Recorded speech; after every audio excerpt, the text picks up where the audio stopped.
BBMP news 9ಗೆ ಸ್ವಾಗತ.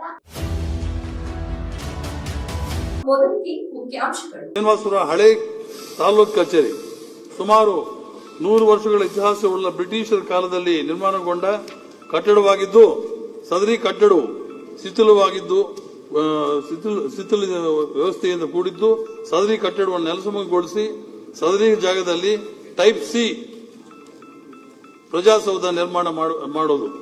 49 ಹೊಸ ತಾಲೂಕು ಆದ್ಮೇಲೆ ಕನಿಷ್ಠ ಒಂದು ಕಚೇರಿ ಬರಬೇಕಲ್ಲ. ಅಲ್ಲಿ ಕಚೇರಿನೇ ಬರಲಿಲ್ಲ ಅಂತ ಹೇಳಿದ್ರೆ ಹೊಸ ತಾಲೂಕಿಗೆ ಏನು ಅರ್ಥ ಇರೋದಿಲ್ಲ ಅಂತೇಳಿ ಪಕ್ಷಾತೀತವಾಗಿ 49, ಹಿಂದೆ 5 ವರ್ಷದಲ್ಲಾಗಿದ್ದು 14, ನಾವು 2 ವರ್ಷದಲ್ಲಿ 49 ಮಾಡಿಕೊಟ್ಟಿದ್ದೇವೆ. ಯಾಕೆ ತಮ್ಗೆ ಹೇಳ್ತಾ ಇದ್ದೀನಿ ಅಂದ್ರೆ, ನಾನು ನಿಮ್ಗೆ ಅದರದೇ ನನಗೆ ಖರ್ಚು ಸುಮಾರು 300 ಕೋಟಿಯಷ್ಟು ಬರುತ್ತೆ ಅಧ್ಯಕ್ಷರೇ. ಆ ಕಾರಣಕ್ಕಾಗಿ ಸ್ವಲ್ಪ ಸಮಯ ಕೊಡಿ, ನಿಮ್ದು ಮನವಿ ಸರ್ಕಾರದಲ್ಲಿದೆ. 955ನೇ ಪ್ರಶ್ನೆಯನ್ನ ಮಾನ್ಯ ಕಂದಾಯ ಸಚಿವರಿಗೆ ಹೇಳಿದೆ. ಮಾನ್ಯ ಅಧ್ಯಕ್ಷರೇ, ಗೌರವಾನ್ವಿತರಿಗೆ ಉತ್ತರ ಒದಗಿಸಿಕೊಟ್ಟಿದ್ದೇವೆ.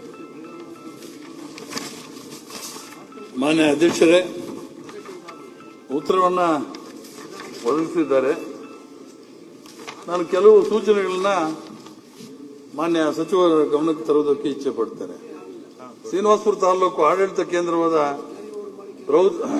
ಪ್ರಜಾಸೌಧ ನಿರ್ಮಾಣ ಮಾಡಲು 2019 ಸಾಲಿನಲ್ಲಿ 945 ಲಕ್ಷಗಳ ಅಂದಾಜು ಮೊತ್ತವನ್ನು ಕಾಮಗಾರಿಗಳನ್ನು ಕೈಗೊಳ್ಳಲು ಆಡಳಿತಾತ್ಮಕ ಅನುಮೋದನೆ ನೀಡಲಾಗಿದೆ. ಸಚಿವರು ಕೇಳಿಸ್ಕೋಬೇಕು. ಶ್ರೀನಿವಾಸಪುರ ತಾಲೂಕು ಬೈರಪ್ಪಲ್ಲಿ ಗ್ರಾಮದ ಸರ್ವೆ ನಂಬರ್ 31 ರಲ್ಲಿ, ಕೊಳ್ಳೂರು ಗ್ರಾಮದ ಸರ್ವೆ ನಂಬರ್ 106 ರಲ್ಲಿ 5 ಎಕರೆ ಜಮೀನು ಗುರುತಿಸಲಾಗಿದ್ದು, ಸದರಿ ಜಮೀನು ಉಚ್ಚ ನ್ಯಾಯಾಲಯದಲ್ಲಿ ದಾಖಲಾಗಿರುತ್ತದೆ. ಆದ್ದರಿಂದ ಪ್ರಜಾಸೌಧ ಕಟ್ಟಡ ನಿರ್ಮಾಣ ವಿಳಂಬವಾಗ್ತಾ ಇದೆ. ಶ್ರೀನಿವಾಸಪುರ ಹಳೆ ತಾಲೂಕು ಕಚೇರಿ ಸುಮಾರು 100 ವರ್ಷಗಳ ಇತಿಹಾಸವುಳ್ಳ ಬ್ರಿಟಿಷರ ಕಾಲದಲ್ಲಿ ನಿರ್ಮಾಣಗೊಂಡ ಕಟ್ಟಡವಾಗಿದ್ದು, ಸದರಿ ಕಟ್ಟಡವು ಶಿಥಿಲ ವ್ಯವಸ್ಥೆಯಿಂದ ಕೂಡಿದ್ದು, ಸದರಿ ಕಟ್ಟಡವನ್ನು ನೆಲಸಮಗೊಳಿಸಿ ಸದರಿ ಜಾಗದಲ್ಲಿ ಟೈಪ್ ಸಿ ಪ್ರಜಾಸೌಧ ನಿರ್ಮಾಣ ಮಾಡೋದು. ಶ್ರೀನಿವಾಸಪುರ ನಗರದ ಪ್ರಜಾಸೌಧ ನಿರ್ಮಾಣ ಮಾಡಲು ಅನುಮೋದಿತ ಟೈಪ್ ಸಿ ಮಾಡಲ್ ನಕ್ಷೆಯನ್ನು ಪ್ರಸ್ತುತ ಇರುವ ಜಾಗಕ್ಕೆ ಮಾಡಿಫೈ ಮಾಡಿ ಸದರಿ ಪ್ರಸ್ತಾವನೆ ಅನುಮೋದನೆ ನೀಡುವುದು. ಮತ್ತೆ ಕೊನೆಯದಾಗಿ, ಪ್ರಜಾಸೌಧ ನಿರ್ಮಾಣ ಮಾಡಲು ಈ ಹಿಂದೆ ಮಂಜೂರಾಗಿರುವ 945 ಕೋಟಿ ಅಂದ್ರೆ 945 ಲಕ್ಷ ಅನುದಾನವನ್ನು ಪರಿಷ್ಕರಿಸಿ 16 ಕೋಟಿ ವೆಚ್ಚದಲ್ಲಿ ಟೈಪ್ ಸಿ ವಿಧಾನಸೌಧ ನಿರ್ಮಾಣ ಮಾಡಲು ಆಡಳಿತಾತ್ಮಕ ಅನುಮೋದನೆ ನೀಡಿ ಅನುದಾನ ಬಿಡುಗಡೆ ಮಾಡಬೇಕೆಂದು ಮಾನ್ಯ ಸಚಿವರಲ್ಲಿ ಕೋರುತ್ತೇನೆ. ಕೂತ್ಕೊಳ್ಳಿ. ಈ ವರ್ಷನೇ ಮಾಡಿಕೊಡ್ಬೇಕು ಅಂತ ತಮ್ಮನ್ನ ನಾನು ಕೇಳ್ಕೊಳ್ತೇನೆ. ಮಾನ್ಯ ಅಧ್ಯಕ್ಷರೇ, ಮಾನ್ಯ ಸದಸ್ಯರು 2-3 ಬಾರಿ ನನಗೂ ಕೂಡ ಭೇಟಿ ಮಾಡಿ ತಾಲೂಕು ಆಡಳಿತ ಕಚೇರಿ, ನಾವು ಅದಕ್ಕೆ ಪ್ರಜಾಸೌಧ ಅಂತ ಕರಿತೇವೆ, ಅದನ್ನ ಶ್ರೀನಿವಾಸಪುರ ತಾಲೂಕಿಗೆ ಮಂಜೂರು ಮಾಡಿಕೊಡ್ಬೇಕು ಅಂತ ಇಲ್ಲೂ ಕೇಳಿದ್ದಾರೆ. ವೈಯಕ್ತಿಕವಾಗಿನೂ ನನ್ನ ಹತ್ರ 2-3 ಬಾರಿ ಭೇಟಿ ಮಾಡಿನೂ ಸಹ ಕೇಳಿದ್ದಾರೆ. ನಾನು DC ಅವರಿಗೆ ಹೊಸದಾಗಿ ನಾವು ಇದಕ್ಕೆ ನಿಯಮಗಳನ್ನ ಮತ್ತು ಒಂದು ವಿನ್ಯಾಸ ಡಿಸೈನ್ ಅನ್ನ ಹೊಸದಾಗಿ ಮಾಡಿದ್ದೇವೆ.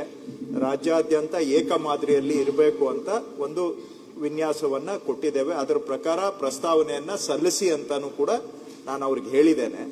ಒಂದ್ ನಿಮಿಷ ಈಗ ಅವರು ಈ ವರ್ಷನೇ ಮಾಡಬೇಕು ಅಂತ ಕೇಳ್ತಾ ಇದ್ದಾರೆ. ಒಂದೇ ಸಮಸ್ಯೆ ಏನಂದ್ರೆ, ರಾಜ್ಯದಲ್ಲಿ 2017, 18, 19, 20ರಲ್ಲಿ 63 ಹೊಸ ತಾಲೂಕು ಮಂಜೂರಾಗಿತ್ತು, ಹೊಸ ತಾಲೂಕುಗಳು. ಇಂದಿನ ಸರ್ಕಾರದ 5 ವರ್ಷದಲ್ಲಿ 14 ಪ್ರಜಾಸೌಧಗಳು ಮಾತ್ರ ಹೊಸ ತಾಲೂಕುಗಳಿಗೆ ಮಂಜೂರಾಗಿತ್ತು. 49 ಹೊಸ ತಾಲೂಕುಗಳಿಗೆ ಆಡಳಿತ ಸೌಲಭ್ಯ ಕಚೇರಿ ಇರಲಿಲ್ಲ, ಮಂಜೂರಾಗಿರ್ಲಿಲ್ಲ. ಹೊಸ ತಾಲೂಕು ಮಾಡಿದ್ರು ಕೂಡ ಹೊಸ ತಾಲೂಕಿಗೆ ಆಡಳಿತ ಕಚೇರಿ ಕೊಟ್ಟೇ ಇರಲಿಲ್ಲ. 49 ಬಾಕಿ ಇತ್ತು. ಹೋದ 5 ವರ್ಷದಲ್ಲಿ ಆಗಿತ್ತು ಬರೀ 14. ಸೊ ನಾವು ಈಗ ಮೊದಲನೇ ಆದ್ಯತೆ ಪಕ್ಷಾತೀತವಾಗಿ ನಾನು ಯಾವುದು ಪಾರ್ಟಿ ಪಕ್ಷ ನೋಡಿಲ್ಲ. ಯಾವ್ಯಾವ ತಾಲೂಕು ಹೊಸದಾಗಿ ಆಗಿತ್ತು, ಎಲ್ಲಿ ಅವರಿಗೆ ಆಡಳಿತ ಕಚೇರಿ ಇರಲಿಲ್ಲ, 49 ಮಂಜೂರು ಮಾಡಿಕೊಟ್ಟಿದ್ದೇವೆ.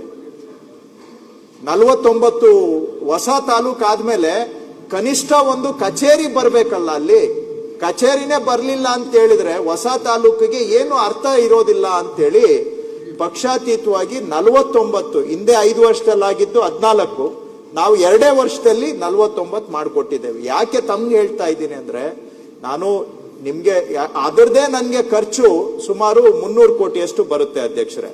ಆ ಕಾರಣಕ್ಕಾಗಿ ಸ್ವಲ್ಪ ಸಮಯ ಕೊಡಿ, ನಿಮ್ದು ಮನವಿ ಸರ್ಕಾರದಲ್ಲಿ ಇದೆ.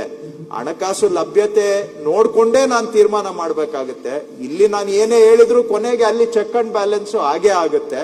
ಸೊ ಇವ್ರ ಮನವಿ ನಾವು ಇಟ್ಕೊಂಡಿದೀವಿ ಅಧ್ಯಕ್ಷರೇ, ಇಲ್ಲ ಅಂತಲ್ಲ.